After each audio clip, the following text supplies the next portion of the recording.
कृषी उत्पन्न बाजार समित्यांमधील युजर चार्जेसच्या निर्णयाविरोधात राज्यातील व्यापारी संघटना आक्रमक झालेत.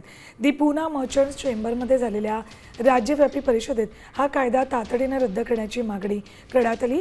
शासनानं यावर सकारात्मक निर्णय न घेतल्यास 13 जूननंतर राज्यभरात तीव्र आंदोलनाचा इशारा व्यापारी कृती समितीनं दिलाय.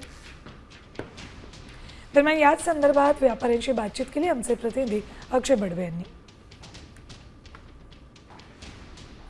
युजर चार्जेसच्या विरोधात व्यापारी आक्रमक झालेत. नेमकं काय आहे हे सगळं जाणून घेणार आहोत. माझ्यासोबत पुणे चेंबर समूहाचे अध्यक्ष आहेत राजेंद्र कुमार भाटिया. मुळातच आम्ही 1 लाख रुपये प्रति गोडाऊन हा देखभाल आकार या कायद्याच्या पूर्वीपासून देतोय. तर आता हा नव्याने लावण्याची गरज काय? त्यामुळे इथला व्यापार विस्कळीत होणार आहे.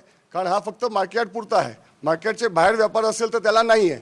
अर्थात माझ्या दुकानाच्या समोर मार्केटच्या बाहेर कोणाचं दुकान असेल तो 50 रुपये किलो 50 रुपये पोत्याने साखर कमी विकेल, तेल डबा 30 रुपये कमी नाही विकेल, डाळी 100-150 रुपये कमी नाही विकेल, तर आमच्या मार्केटमध्ये कोण येणार आहे? 5 तारखेपासून आपण आवक बंद